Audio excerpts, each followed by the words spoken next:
I am the Tofu Golem. Please enjoy the video. You start by verifying your iPad's model and current iOS version so you know what updates are available and why some may be blocked. Once done, back up your device to iCloud or a computer. This protects your data if something goes wrong.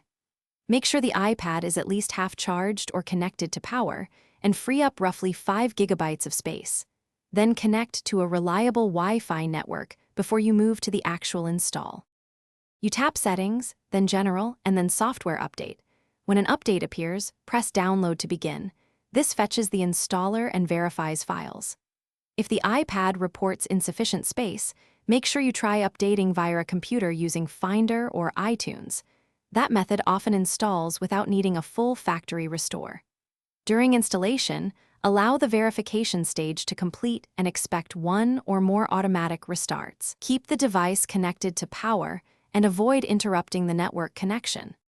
You finish by following any on-screen setup prompts and confirming your apps and settings are operational. That ensures the update applied cleanly. If the update fails, first restart the iPad and retry. Next, connect to a computer and install via Finder or iTunes, which often resolves stubborn errors.